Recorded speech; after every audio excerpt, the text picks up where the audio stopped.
ಯಾವಾಗಲೂ ನಮ್ಮ ಸ್ವಂತದ್ದು ಎನ್ನುವ ಆತ್ಮವಿಶ್ವಾಸ ಇದ್ದ ಮೇಲೆ ಅದನ್ನ ಕಾಪಿಟ್ಟುಕೊಳ್ಳಬೇಕಾದದ್ದು ನಮ್ಮ ಕರ್ತವ್ಯ ಬಿಟ್ರೆ ಕೈ ತಪ್ಪು ಹೋದದ್ರ ಬಗ್ಗೆ ಪಶ್ಚಾತ್ತಾಪ ಪಡುವುದಲ್ಲ ಉಂಟು ಎಂಬ ಕಾರಣಕ್ಕಾಗಿ ಇನ್ನೊಬ್ರು ಅನ್ನಕ್ಕೆಲ್ಲ ಭಯ ಹಾಕುದಲ್ಲ. ನಾನು ಹಾಗೆ ಮಾಡ್ತೇನೆ. ಅದನ್ನೇನ್ ಮಾಡುದು?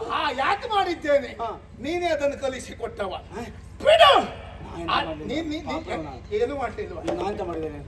ನೀನು ನಾ ಆ ವ್ಯಕ್ತಿ ಇದ್ದಾಗ ಅವನಂತ ಇಟ್ಕೊಳ್ಳಿಲ್ಲ. ನೀನು ಬದುಕಿದ್ದೇ ಇದರಲ್ಲಿ, ನಾನೇನು ಮಾಡ್ಲಿಲ್ಲ, ನನಗೇನು ಸಂಬಂಧ ಇಲ್ಲ, ನಾನು ಯಾವುದ್ರಲ್ಲೂ ಇಲ್ಲ. ಹೀಗೆ ಹೇಳ್ಕೊಂಡು ದಿನ ಕಳೆದು ಬಿಟ್ಟಿಯಲ್ಲ. ಹಾಗೆ ನಾನು ಮಾತಾಡೋ ಜೋರಾಗೋದಿಲ್ಲ, ಕೂಗುದು. ನೀನ್ ಮಾತಾಡುವಾಗ ಅಲ್ಲ, ನನಗೆ ನಿನ್ನ ಸುಟ್ಟು ಮುಸುಡು ನೋಡಿದ್ರೆ ಸಿಟ್ಟು ಬರ್ತದೆ. ಏನ್ ಮಾಡೋಣ? ಆ ಮುಸುಡಿನ ಮೇಲೆ ನನಗೆ ಕ್ರೋಧ ಇದ್ದದ್ದು. ಇಬ್ರು ಮುಸುಡು ಹಾಗೆ ಬಿಡ. ಅದ್ರದ್ದಲ್ಲ, ಮುಖ ಕಾಣುವುದಕ್ಕೆ ಇಬ್ಬರದ್ದು ಹಾಗೆ. ವರ್ಚಸ್ಸು ನನಗೂ ನಿನಗೂ ವ್ಯತ್ಯಾಸ ಉಂಟು. ಈ ಜೀವಮಾನ ಅಲ್ಲ, ನಿನಗುಂಟು ಸ್ವಂತದ. ಮತ್ತೆ ನಿನಗುಂಟು. ನಾನು ಕೂಗದಾಗೆ 3 ಬಾರಿ ಕೂಗಿದ್ರೆ ನಾಳೆ ಮಲ್ಕೊಳ್ಬೇಕು. ನೀನು ಚಿಕ್ಕ ಪ್ರಸಂಗಿ ಸುಮ್ಮನೆ ಇರ್ತೇನೆ. ಎಂತದ್ದು? ನಾನು ನಿತ್ಯ ಕೂಗುವಲ್ಲ ಮಾರಿ, ಇಲ್ಲಿ ಕೂತ್ಕೊಂಡು. ಅದು ಕೂಗುವುದಲ್ಲ, ಅದು ಕಣ್ಣೀರು ಬಡಿದ್ರೆ ಬಂಡೆಗೆ ಬಡಿಬೇಕು ಬಿಟ್ರೆ ಮತ್ತೆ ನನ್ನ ಮಂಡೆಗೆ ಈ ಜನ್ಮದಲ್ಲಿ ನಿನಗೆ ಬಡಿಲಿಕ್ಕೆ ಆಗುವುದಿಲ್ಲ. ನಿನ್ನ ಬಗ್ಗೆ ನನಗೆ ಪಶ್ಚಾತ್ತಾಪ ಆಗ್ತಾ ಉಂಟು. ಇದೊಂದು ಕ್ಷಣ ನಿನ್ನ ಮಂಡೆಗೆ ಬಡಿತೇನೆ, ಈಗ ಮಂಡೆಗೆ ಬಡಿತೇನೆ. ಅದಲ್ವೇ ಅಲ್ಲ, ಇಷ್ಟು ವರ್ಷ ನೀನು ಮಾಡಿದ್ದು ಆ ಬಂಡೆಗೆ ಬಡಿದದ್ದು. ನೀನು ಸಾಯುವಾಗಲೂ ಆ ಬಂಡೆಗೆ ಬಡದೆ ಸಾಯುವುದು. ನೀನು ಎರಡು ಉಂಟು ಅಲ್ಲಿ. ಎರಡು ಇರಲಿ, ಎರಡು ನಿನಗೆ ಆಗ್ಬೇಕದು. ಒಂದ್ ನಿಂಗೆ ಒಂದ್ ನಂಗೆ. ಯಾವ್ದಿದ? ಬೇಡವೇ ಬೇಡ. ನನಗೆ ಬೇಕು ಅಂತಂದ್ರೆ ಬೇರೆ ಬಂಡೆ ತರಿಸ್ಕೊಂಡೆ ಅಂದ್ ಬಿಟ್ರೆ ಈ ಬಂಡೆಯ ಅವಶ್ಯಕತೆ ಇಲ್ಲ. ಉಂಟು ಆಚೆ ಬಂದು ನಿನ್ನ ಬಗ್ಗೆ ನನಗೆ ಪಶ್ಚಾತ್ತಾಪ ಆಗ್ತಾ ಉಂಟು. ಎಂತ ಅಪ್ಪನಿಗೆ ನಿನ್ನ ಎಂತ ಮಗ ಹುಟ್ಟುಕೊಂಡು ಸಾಕ್ತಿ. ನಿನ್ನ ಬಗ್ಗೆ ಅದೇ ಆಗುದೇ. ಯಾಕಾಗುವುದು? ಎಂತ ಅಪ್ಪನಿಗೆ ಎಂತ ಮಗ. ಏನಾಗಿದೆ? ಸರಿ ಉಂಟು, ಏನು ಆಗಲಿಲ್ಲ. ನಿನ್ನ ಅಪ್ಪನು ಮತ್ತೊಬ್ಬರ ಮನೆ ಹೆಂಗಸರ ಬಗ್ಗೆ ಕಣ್ಣಾಕೋನೆ. ಹೌದು, ನೀನು ಮತ್ತೊಬ್ಬರ ಹೆಂಡತಿ ಇಟ್ಕೊಳ್ಳೋನೆ. ಆದ್ದರಿಂದ ಅಪ್ಪ ಏನನ್ನ ಮಾಡಿದ್ದಾನೋ ಅದನ್ನೇ ನಾನು ಮಾಡಿದ್ದೇನೆ, ಪರಂಪರೆ ಉಳಿಸಿದ್ದೇನೆ ಅಂತ. ಆ ಮಟ್ಟ ನನ್ನಪ್ಪ ಹಾಗಿದ್ ಮಾಡ್ಲಿಲ್ಲ, ನಾನು ಮಾಡ್ಲಿಲ್ಲ. ಅದಲ್ವೇ ಅಲ್ಲ. ಯಾವ್ದ? ನಿನ್ನ ಅಪ್ಪ ಸೂರ್ಯನ ಆಗ ಬೆನ್ನು ನೋಡಿದವ್ರು ಯಾರಾದ್ರೂ ಇದ್ದಾರಾ? ನಿನ್ನ ಆಗ್ತದ? ಪಾಪಿ, ನಿನ್ನ ಮುಖ ಯಾರಿಗಾದ್ರೂ ಸರಿಯಾಗಿ ತೋರಿಸಿದ್ದೀಯ ನೀನು? ಏನು ನಿನ್ನ ಹತ್ರ ಆಗ್ತದ? ಯಾವುದು? ಅಪ್ಪನ ಬೆನ್ನು ನೋಡ್ಲಿಕ್ಕೆ ನನಗೆ ಅಗತ್ಯ ಇಲ್ಲ. ಆಗುದಿಲ್ಲ, ಒಪ್ಕೋ. ಆಗುವುದಿಲ್ಲ ಅಂತಲ್ಲ, ಅಂತಹ ಯೋಗ್ಯತಾವಂತ ಅಪ್ಪನಿಗೆ ಇಂಥ ಹಣೆ ಬರ ಕೆಟ್ಟ ಮಗ ಹುಟ್ಟಿದೆಯಲ್ಲ ಎನ್ನುವುದೇ. ಧರ್ಮಾತ್ಮರಿದ್ದಾರೋ ಅವರಿಗೆ ಮಾತ್ರ ನನ್ನ ಅಪ್ಪನ ಬೆನ್ನು ನೋಡ್ಲಿಕ್ಕೆ ಆಗ್ತದೆ, ಯಾರಿಗೂ ಆಗುವುದಿಲ್ಲ. ಧರ್ಮಾತ್ಮ ಹೌದು ಅಂತ ನೀನ್ ನೋಡಿದ್ದೀಯಾ? ನಾ ಧರ್ಮಾತ್ಮ ಬೆನ್ನು ನೋಡಿದ್ದೇನೆ. ಎಲ್ಲಿ ನೋಡಿದ್ದಿ? ಸೂರ್ಯ ಬೆನ್ನು ನೋಡಿದ್ದೇನೆ. ಎಲ್ಲಿ ನೋಡಿದ್ದಿ? 1000 ವರ್ಷ ಕೂತ್ಕೊಂಡಿದ್ದೇನೆ. ಅದು ಯಾವಾಗ? ಅದು ಹೇಳ್ತಿ ಹೋದ.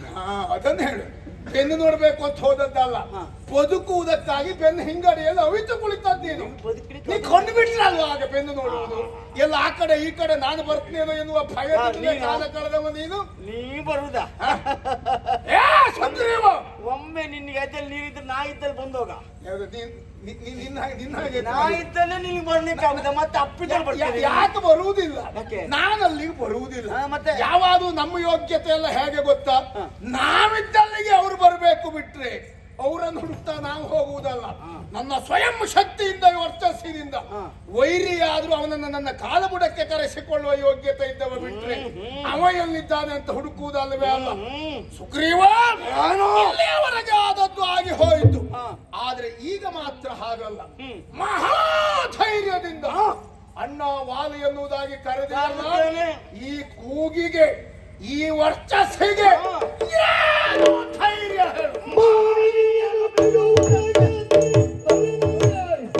ಬದುಕ ಪ್ರಸಂಗ ನಿನಗೆ ಸೇರ್ಪಡೆ ಮಾಡ್ಲಿಕ್ಕೆ ಹೇಳಿದವ್ರು ಯಾರು? ನೋಡು, ಸಮಾಧಾನ ನನಬೇಕು. ನಿನಗೆ ಸಮಾಧಾನ ನಾನು ಹಾಗೆ ನೋಡ್ಕೊಳ್ಳೇ ಇಲ್ಲ. ನೀನು ಕೇಳಿದ, ನಾನು ಪ್ರಶ್ನೆ ಮಾಡಿದ್ದೇನೆ. ನೀ ಪ್ರಶ್ನೆ ಮಾಡಿದ್ದಲ್ಲ, ನಾನು ಸಮರ್ಥನೆ ಮಾಡ್ತಾ ಇದ್ದೇನೆ. ನೀ ಮಗಳಂತ ಹೇಳಿದಾಗ ನಾನು ಒಪ್ಕೊಳ್ಬೇಕಾ? ಹಾಗೆ ತಿಳ್ಕೊಳ್ಳಿದ್ರೆ ಮುಂದೆ ಸಂಸಾರ ಮಾಡಬೇಡ. ನಾನು ನಿನ್ ಸಂಸಾರ ನಿನ್ ಸಂಸಾರದ ಉತ್ತಾರಕ್ಕೆ ನಾವು ಒದ್ದಾಡ್ತಾ ಇದ್ದ. ಸಂಸಾರ ಮಾಡುದು ಹೇಗೆ ಮತ್ತೆ? ನನ್ನ ಹೆಂಡತಿ ಪವಿತ್ರರು. ನೀನ್ ಸಂಸಾರ ಹಾಗೆ ಮಾಡುವುದೇ, ಸಿಕ್ಕಿದ್ರು ಹಣೆ ಬರಗೆಟ್ಟವನೇ. ನಾನು ಹಾಗೆ ತಿಳ್ಕೊಳ್ಳುದು.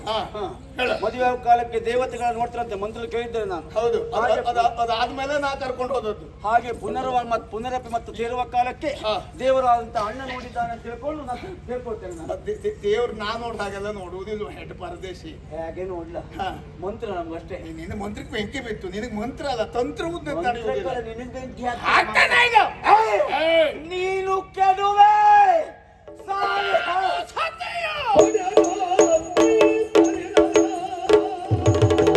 ನಿನ್ನ ಜೀವಮಾನದಲ್ಲಿ ಬರುವುದಕ್ಕೆ ಸಾಧ್ಯವೇ ಇಲ್ಲ.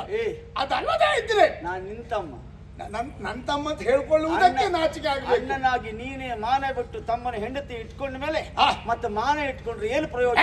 ನಾನು ಬಿಟ್ಟಿದ್ದೇನೆ. ತಮ್ಮ ಎನ್ನುವುದು ಪ್ರಧಾನ ಅಲ್ಲ, ಗುಣವಿಶೇಷತೆಯಲ್ಲಿ ನೀ ನನ್ನನ್ನು ಎಷ್ಟು ಅನುಸರಿಸಿದ್ದಿ ಎನ್ನುವುದು ಪ್ರಧಾನ. ಒಂದು ನೆನಪಿಟ್ಟುಕೋ, ಏನೋ ಹುಟ್ಟಿದ ಕ್ಷೇತ್ರ ಒಂದೇ ಆದರೂ ಬೀಜ ಬೇರೆ ಬೇರೆ ಎಂಬುದನ್ನು ಅದನ್ನೇ ಹೇಳಿದ್ದು ನಾನು. ಕ್ಷೇತ್ರ ಮಾತ್ರ ಒಂದು ಬಿಟ್ಟರೆ ಗುಣಧರ್ಮ ಬಂದದ್ದು ಬೀಜದಿಂದ. ನನ್ನ ಅಪ್ಪ ಬೆಳಗ್ತಾನೆ ಬೆಳಗ್ತಾನೆ. ನಿನ್ನಪ್ಪ ಕತ್ಲಿರೋ ಮತ್ತೆ ಅವ್ರ ಮನೆ ಹೋಗ್ತಾನೆ. ಹೌದಪ್ಪ, ನಿನ್ನ ಅಪ್ಪ ಇಡೀ ಪ್ರಪಂಚ ಬೆಳಗುತ್ತಾನೆ, ನೀ ಮಾತ್ರ ಜೀವಮಾನ ಪೂರ್ಣ ಕತ್ಲಲ್ಲೇ ಕಳೆಯುವ ಹಾಗಾಗಿದೆ. ಅದರ ಅರ್ಥ ನಿನ್ನ ತಪ್ಪು ಅಂತ ನಮ್ಮದಲ್ಲ. ನಾಳೆ ನೋಡೋದು, ನಾಳೆ ನೋಡ್ತಾ ಇದ್ದದ್ದು ಬೆಳಗಾಗ್ತದೆ. ಎಷ್ಟು ವರ್ಷ ಆಯ್ತು ನೆನಪುಂಟ? ನೀನ್ ನಾಳೆ ನಾಳೆ ನಾಳೆ ನಾಳೆ ಅಂತ ಹೇಳ್ತಾ ಕಳೆದು ಏನು ಬೆಳಗಾಗೆ ಆಗ್ತದೆ. ಇವತ್ತು ಬೆಳಗಾಗ್ತದೆ, ಆದ್ರೆ ಇವತ್ತಿನ ಬೆಳಗು ಬೆಳಗು ಯಾವುದು? ಸುಗ್ರೀವನ ಕತ್ತಲ ಕಳೆದು ಬೆಳಗಾಗ್ತದೆ ಅಂತ. ವಾಲಿ ಬದುಕಿರುವಲ್ಲಿವರೆಗೆ ನಿನ್ನ ಜೀವನದಲ್ಲಿ ಬೆಳಕಾಗ್ಲಿಕ್ಕೆ ಬಿಡುವುದಿಲ್ಲ. ಸಾಹಿತ್ಯ ಯಾರಿಗೂ ಗೊತ್ತುಂಟು? ಖಂಡಿತ ಇಲ್ಲವೇ ಇಲ್ಲ. ನನಗೆ ಆತ್ಮವಿಶ್ವಾಸ ಉಂಟು, ಯಾವುದೇ ಕಾರಣಕ್ಕೂ ನಿನ್ನನ್ನ ಕೊಂದ ವಿನಃ ನಾನು ಸಾಯುವುದಿಲ್ಲ ಅಂತ. ನಿನ್ ಕನಸು ಸುಗ್ರೀವ ಕಂಡ ಕನಸೆಲ್ಲ ಸತ್ಯ ಆಗುದಿಲ್ಲ. ಇಲ್ಲಿವರೆಗೆ ಮಾಡಿದ್ದೇನೆ ಬಿಡ. ನಿನ್ನ ಹಾಗಲ್ಲ, ಹೇಡಿಯಾಗಿ ಯಾರ್ಯಾರದ್ದು ಆಶ್ರಯ ಪಡೆದು ಯಾರ್ಯಾರೆಲ್ಲ ಭಿಕ್ಷೆ ಬೇಡಿ ಬದುಕಿದ್ದಲ್ಲ. ವಾಲಿ ಬದುಕಿದ್ದಿದ್ರು ವಾಲಿಯಾಗಿಯೇ ಬದುಕಿದ್ದೇನೆ. ನಮಗೆ ಬಲಹೀನ ಉಂಟು, ಹೀನ ಇದ್ದವ ಆಶ್ರಯ ಪಡೆದು ತಪ್ಪಲ್ಲ. ಹೌದಾ? ಈಗ ಹೆಂಡತಿ ಕೊಟ್ಟು ನಿನ್ ಕಾಲ್ ಬೇಕಾದ್ರೆ ಹಿಡಿತಾರೆ. ಹೆಂಡತಿ ಕೊಟ್ರೆ ಯಾರ ಕಾಲ್ ಬೇಕಾದ್ರೂ ಹಿಡಿತೆ. ಯಾರ ಕಾಲಲ್ಲ, ನಾನು ಸತ್ಯ ಕೊಡೇನು. ನಿನ್ ಸತಿ ಬೇಡ ಮಾರ್ಯ. ನನ್ನ ಸತ್ಯನ ಬಿಡ. ಈ ಪ್ರಕರಣ ಪ್ರಾರಂಭವಾದದ್ದೇ ಆ ಕಾರಣಕ್ಕಾಗಿ. ಸಾಯದೇ ಇರುವಂತಹ ನನ್ನನ್ನ ಸತ್ತಿದ್ದೇ ಆನ ಎನ್ನುವುದಾಗಿ ಭಾವಿಸಿ ಸತ್ಯವಾಗಿಸಿ ಪಿಂಡ ಹಾಕಿ ನನ್ನ ಮಡದಿಯನ್ನ ವಶದಲ್ಲಿರಿಸಿಕೊಂಡವ.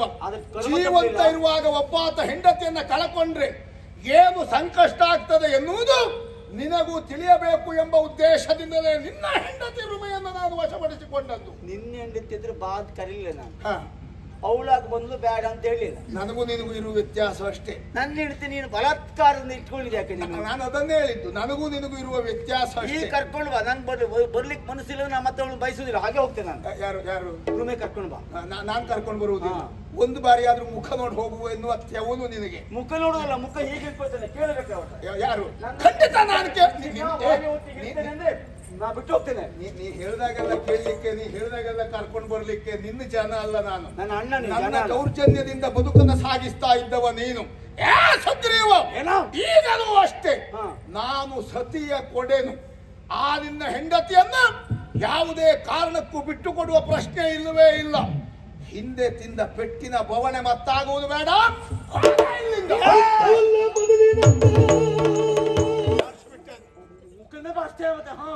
ಆರಿಸುವುದಲ್ಲ, ಮತ್ತು ಸರಿ ನಿಂತ್ಕೋ. ಕೈ ಕಾಲೆಲ್ಲ ನಡುಗ್ತಾ ಉಂಟು, ಬಾರಿಸ್ತಾನಂತೆ. ಆರಿಸುವ ಇಷ್ಟು ವರ್ಷ ಸತ್ತಿದ್ದೆ. ಅಣಕವಲ್ಲ, ಅಣಕವಲ್ಲ ಇದ್ದದನ್ನೇ ಹೇಳಿದ್ದು. ನಾಳ್ದು ಅಣಕವಲ್ಲ ಅಂತ.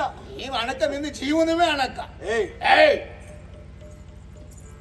ಹೆಂಡತಿಯನ್ನ ಮರ್ಯಾದೆ ಕೊಡುವುದಿಲ್ಲ ಅಂತ ಹೇಳಿದ್ನಲ್ಲ. ನನ್ನ ಹೆಂಡತಿಯನ್ನ ನಿನ್ನ ಮಗಳನ್ನ ಒಪ್ಪಿದ್ರೆ ಲೇಸಾಯ್ತು. ಅದಲ್ಲ ಅಂದ್ರೆ ನೀನು ಕೆಡುವೆ. ಇಷ್ಟು ವರ್ಷದವರೆಗೆ ನಿನ್ನಿಂದ ಯಾವುದು ಸಾಧ್ಯ ಆಗದೆ ಇರುವಾಗ ಈಗ ಬಂದು ಹೇಳಿದ ಕ್ಷಣ ಬಿಟ್ಟುಕೊಟ್ಟು ಬಿಡ್ತೇನೆ ಅಂತ ಮಾಡಿದ್ಯಾ? ಕೊಡ್ತೇನೆ. ಯಾವುದು? ಯಾವುದನ್ನ? ನಿನ್ನ ಹೆಂಡತಿಯನ್ನ ಅಲ್ಲ, ಪೆನ್ನಿಗೆ ಸರಿಯಾಗಿ ಪೆಟ್ಟು.